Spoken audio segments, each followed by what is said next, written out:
എവിടെയാണുള്ളത്? കേരളത്തിൽ ഈ കഴിഞ്ഞ ഈ ദിവസങ്ങളിൽ അതിന്റെ അറിവ് പ്രകാരം 3 മരണം സംഭവിച്ചു എന്നാണ്. വിഷബാധയിട്ടുകൊണ്ട്, പാമ്പ് കടിയേറ്റുകൊണ്ട് 3 or 4 മരണം. അതിൽ ഒരു കുട്ടി വളരെ ദയനീയമായ അവസ്ഥയിൽ നിന്നാണ് അറിയാൻ സാധിച്ചത്. ഒരു വീട്ടിൽ ഒറ്റ വീട്ടിൽ ഉറങ്ങുന്ന സമയത്ത് ഒരു പാമ്പ് 2 കുട്ടികൾ കടിച്ചു. അമുസ്ലിമായ സഹോദരന്മാരാണ്.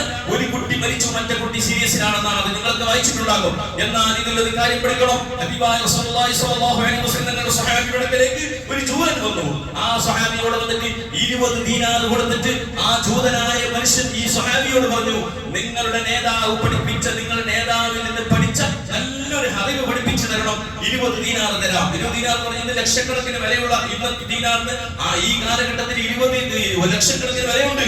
ആ മനുഷ്യൻ, ആ സ്വഹാബി ആ ജൂതനിക്ക് പഠിപ്പിച്ചു കൊടുത്തു. എന്റെ നേതാവ് പഠിപ്പിച്ചു തന്നൊരു ഹദീസ് ഉണ്ട്, എന്റെ നേതാവ് പഠിപ്പിച്ചൊരു വചനമുണ്ട്.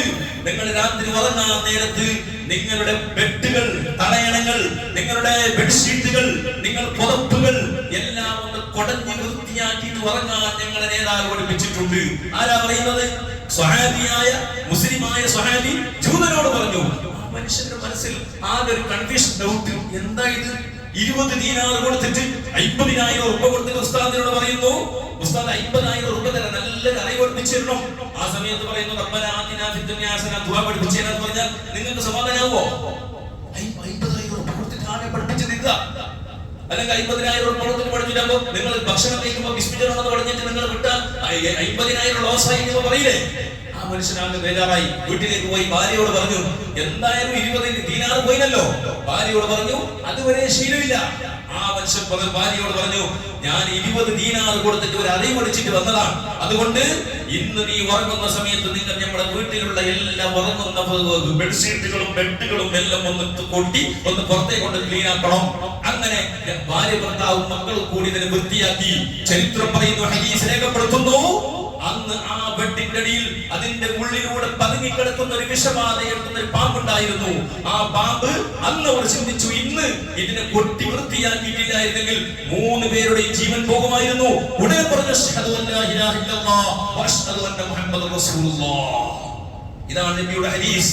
ഹദീസ് മാനിക്കണം, വൃത്തിയാക്കണം, വീട് വൃത്തിയാക്കണം. വീടിന്റെ അടികളിലൂടെ പല സമയത്തിന് കഴിഞ്ഞ ആഴ്ച എന്റെ വീട്ടിൽ നിന്ന് എന്റെ അനുജൻ വിളിച്ചു, വലിയ പാമ്പ് വീട്ടിന്റെ റോഡിന്റെ വക്കിലൂടെ നടന്നു പോകുന്നുണ്ട്, അങ്ങനെ കുട്ടികളെ കൺട്രോൾ ചെയ്യണമെന്ന് എന്റെ വീട്ടിൽ നിന്ന് വിളിച്ചിട്ട് എന്റെ അനുജൻ പറഞ്ഞു.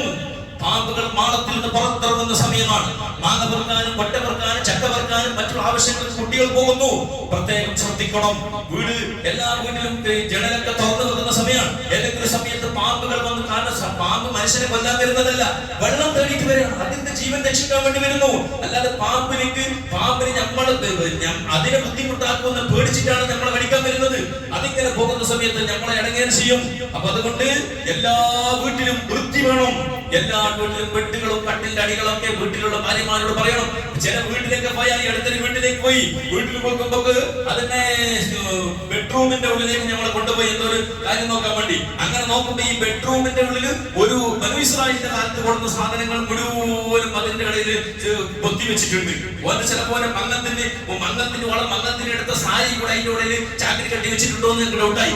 എല്ലാം കൊണ്ടേ കട്ടിന്റെ അടിയിൽ തള്ളി വെക്കും. അതിന്റെ ഇടയിലൊക്കെ വിഷബാധകൾ പാമ്പുകളൊക്കെ വന്ന് കൂടിയാൽ അറിയോ? അതുകൊണ്ട് പ്രത്യേകം ശ്രദ്ധിക്കണം. കുട്ടികൾ ഉറങ്ങുന്ന സ്ഥലത്ത് പ്രത്യേകം ശ്രദ്ധിക്കണം. കാരണം പല അപകടങ്ങൾക്കും കാരണമായേക്കാം. അതുകൊണ്ട് ശ്രദ്ധിക്കണമെന്ന് ഓർമ്മപ്പെടുത്തുന്നു. കുട്ടികളൊക്കെ